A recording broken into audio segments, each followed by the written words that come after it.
Hello everyone, and I want to talk about a subject that is close to home for everyone, kind of, and it just has to do with something that we all sort of deal with.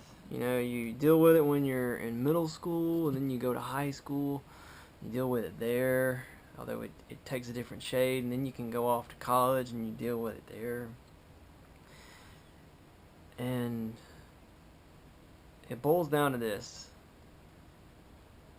the need for people to have other people see them in a certain way, the need to be understood and seen, and have people say this about you, have people say that about you, the need for social status, for a place in the group.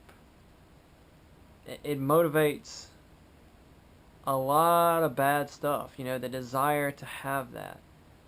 A lot of bad stuff comes from it.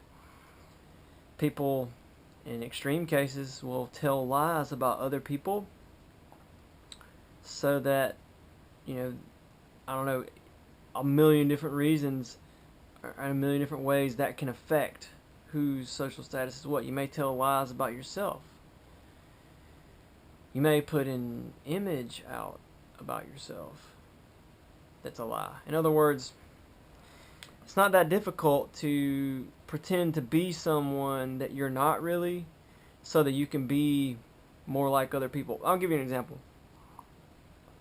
Let's say that what you really love is, let's just use an extreme example. Let's say your passion is for bunny rabbits.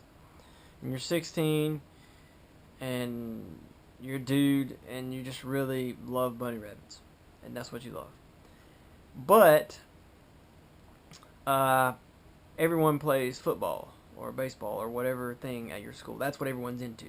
And everyone listens to this music. Well, you like that music. So what do? Well, if you do the stuff that everyone else does, you'll have more friends, and you'll have more girlfriends, and more guy friends, and just more people in your life. So you decide to become, you know, whoever other people are so that you can be in the group and water down who you are. You know, that's just one example. Or it can be worse. Let's say you're younger and you don't really know who you are yet. You're still trying to figure out what really matters to you, and you just go with the group and you don't give it a true honest search. You know, so that's one example. You know, anything, lying, spreading rumors, and just the pure jealousy that erupts. You know, there is a tendency towards, let's take it forward in time. Let's say you make, you know, $100,000 a year, and then here's this other guy and he makes 500. There's this tendency towards, well, I want to make 500 because I'm the low man on the totem pole now, or low woman. You know, I've seen it goes by proxy. I've seen people get jealous about like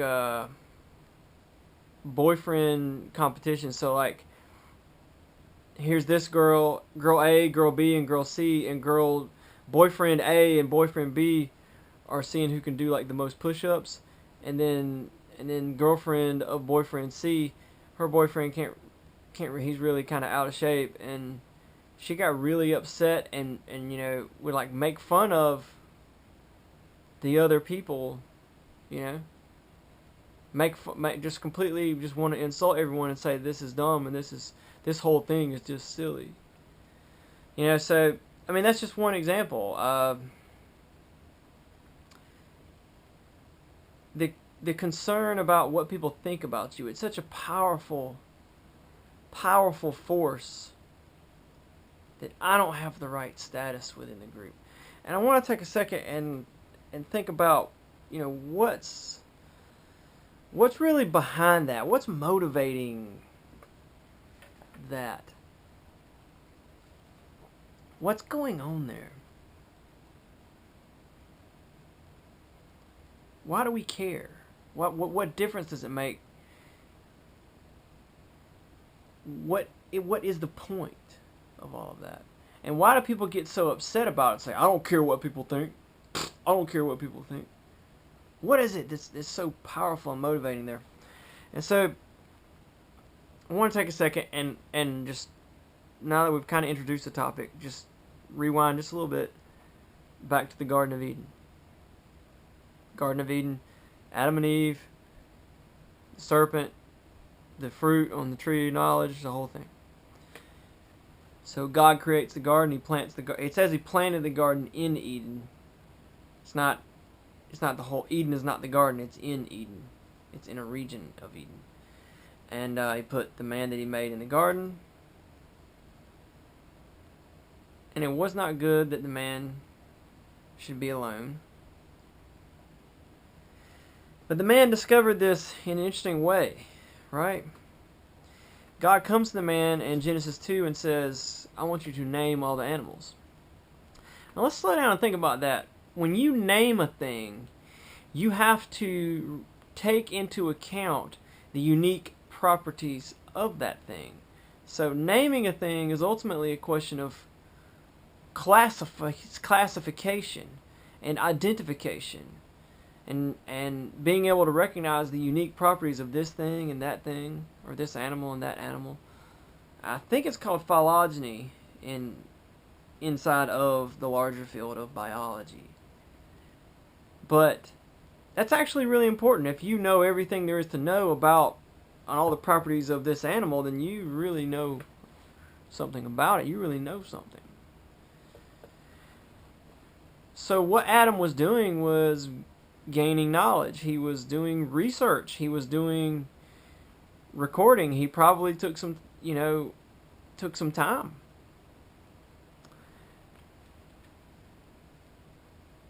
And he learned something about himself in his investigation process. It says, but for Adam no suitable helper was found. And so once Adam learned that stuff, and it wasn't easy for him to learn it, it was hard. I mean, it was hard work. And at the end of the process, he learns that he needs some sort of suitable help, or that he's lacking a suitable helper. Then God calls him to fall into a deep sleep and wakes him up, and he's pulled a woman from inside Adam. And he learned something about himself that he doesn't need. It's not good for him to be alone. And then we move to Genesis chapter 3. And in Genesis chapter 3, there's the tree of knowledge there that Adam and Eve were told not to eat of. And here comes the serpent, and Adam and Eve both are right there. And the serpent asks Eve, did God say you can't eat from any tree in the garden? And they go through the Rochambeau. She's like, well, not this tree, And so what the serpent says is, oh, you eat the fruit of this tree, and you'll gain knowledge. And so there's a temptation there for what? For knowledge. Here's the thing. Genesis chapter 2, Adam gains knowledge about himself, about the animal world. He's recognizing properties, he's coming up with names, classifications, and it teaches him something about himself. But it was hard work. Whereas in Genesis 3, you have shortcut to knowledge. Shortcut to knowing things. When I was in first grade, there was this kid I went to school with, and his name was Matthew. And I don't remember if it was he or I, but we were sitting together. And one of us came up with the idea that, we really didn't like going to school. It was a lot of work to learn, to read, and do addition. And we were just thinking, like, wouldn't it be great, because they're always telling you how healthy milk is. And, so we were sitting there holding our school milk in the little paper things, and we thought, we were 5, 6 years old. It would be awesome if I could just drink this milk, and somehow it would make me smart enough where I didn't have to go to school just by drinking this one milk. And that was our, 5-year-old reasoning. We had decided that would be awesome if such a thing existed. And that's basically just the point. I don't want to. It's an old Switchfoot song. I don't want to do this. I don't want to study now. I'll watch the movie. I'm just like everybody else my age. um, yeah, shortcuts to knowledge. And there's a lesson there in the Garden of Eden, and there's a lesson there in that. In life, a lot of what we do, especially socially, where we go way, way off, where we get jealous of other people, where we're so proud of ourselves and we feel so accomplished and we feel like we've done it, and then here comes someone and, oh no, they're doing all the stuff that you know how to do, and pretty soon they'll be beyond you, and then you'll be a loser again. You're jealous. Or maybe you're obsessed with what people actually say about you or what they think about you. I need the people to do this, and I need the people to do that. I need them to say this about me. I need them to like me, to respect me. I don't want anyone to disrespect me. I don't put up with disrespect. I don't let anyone walk over me. Here's the thing. It's a shortcut to knowledge. And the knowledge that we want to know is, who am I? And so what we do is we use other people as a method for figuring out who we are. Where do I stand in the group? And in many cases, in many cases we will create like groups, separated off groups of people, separate groupings of people. So we'll go to, college, for example, and we can't interact with everyone at college, so we'll go to some organization, some club, some group there. And that becomes our group of people. And then we immediately begin to assess how awesome / not awesome we are. And what we do is we use other people's achievements and where they stand as a measuring tool. That is a big part of what all this is about. We're jealous, we're envious, it's a competition, because we want to know who we are. We want to know who we really are. And the sad part is, other people don't exist for that. And we're going to talk about that a little more. But other people do exist for this really, really awesome thing called intimacy. And intimacy sounds sexual, and it's not necessarily. It can be, but it just means that someone really gets you and really understands you. And really, really understands you. And the thing is, that's intrinsic to the universe itself. In other words, there is a God who didn't create us because he was lonely up there far away, but that he is a being in relationship. The Christian concept of the Trinity. So even the concept of relationship and togetherness and the unity and the diversity and all that, he is an ultimate relationship. He doesn't even need us for a relationship. He's complete in himself. The Godhead of the Father-Son relationship is a perfect relationship with perfect intimacy. So,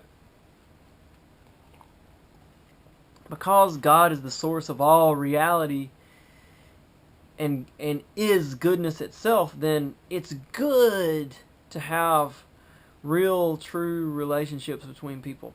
But the problem is we're so concerned with who we are that we lose sight of that, and we can't even grasp that need for just to be understood. It doesn't matter about where I stand and where you stand. We just need to be together and know one another. We get so worked up about, oh, I'm better. I'm doing better than him. Oh no, he made this accomplishment. Where do I stand now? You gotta let go of that. You gotta let go of that. Okay? Because you do need to know yourself, but you've got to give up on this shortcut way of knowing who you are. I'll put it to you this way. There is some wisdom in telling yourself that you've got to let go of your plans and begin to search for God's plans. Let go of what you've planned and begin to search for what God has planned for you. And ultimately, begin to search for God's assessment of you and who you are. Who does God think I am? What does God say about my life? What does God say I should or should not be doing? What does God say?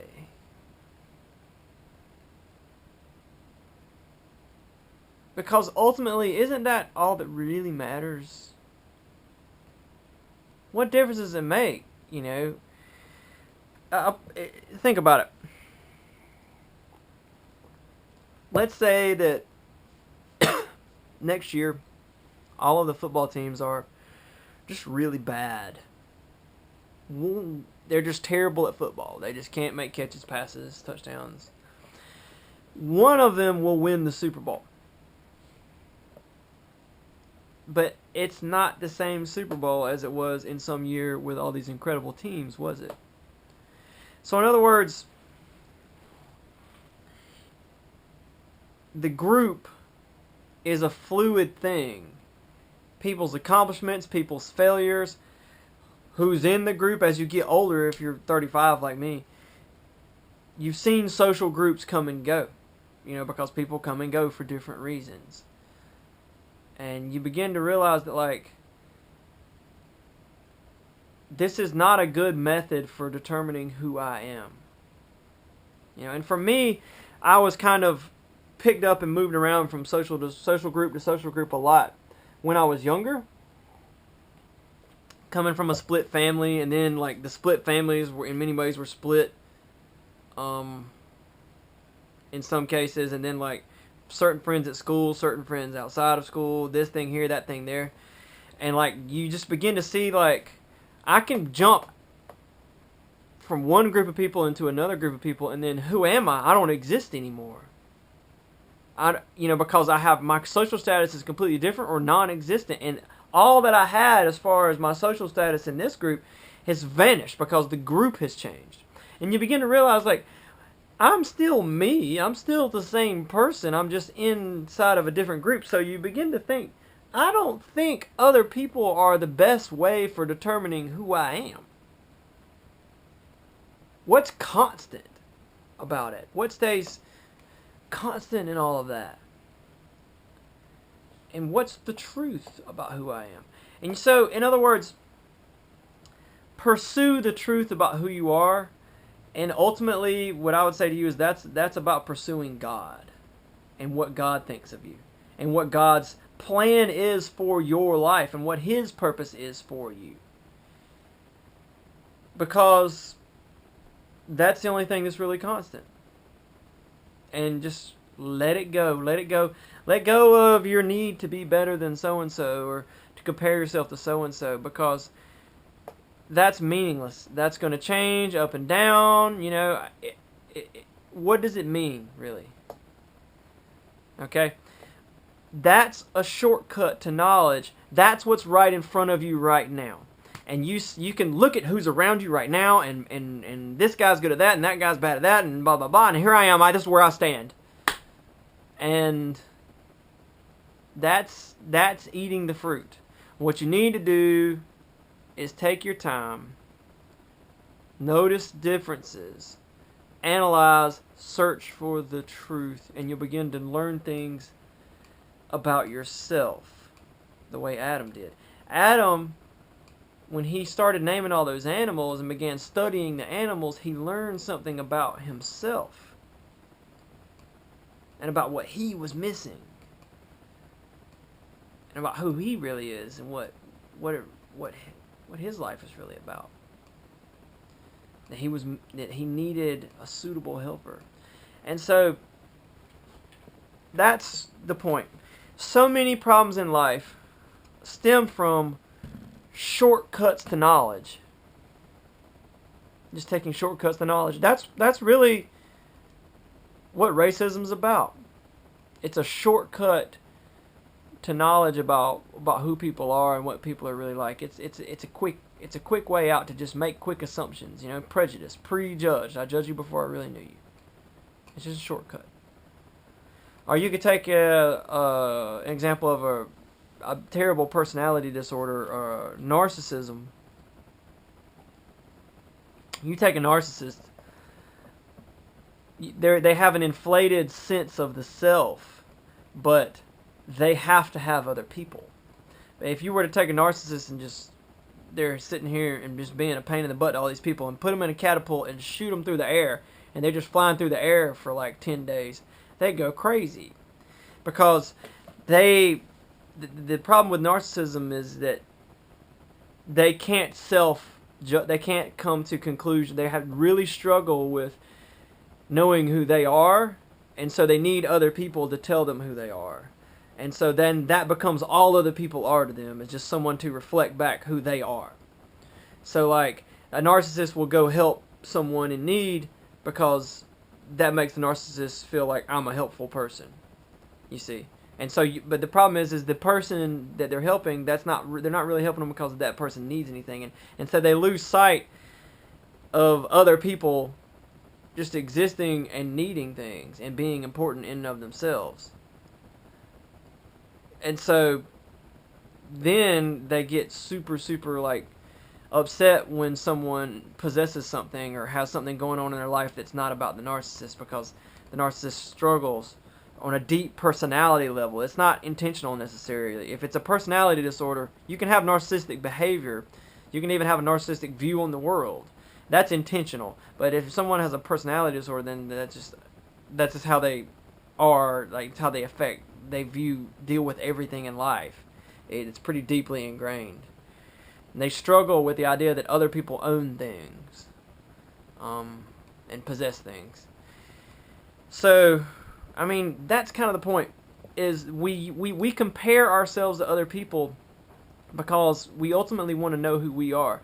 And you can't do that because that's a shortcut to knowledge. That's the easy way out. And that's what the devil wants you to do, because he wants to take away real closeness and intimacy between humans. Because when you find that,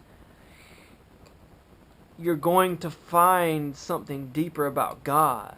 Because God ultimately is a being in relationship. And so we are created as beings who form relationships. We are relationship beings. We are relational beings. So like, that is a little window to who God really is for us.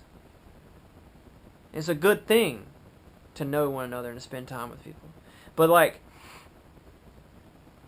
the problem is we get so obsessed with who we are that we begin to use other people as a way to figure out who we are, and you shouldn't do that. You should focus on God's assessment of who you are.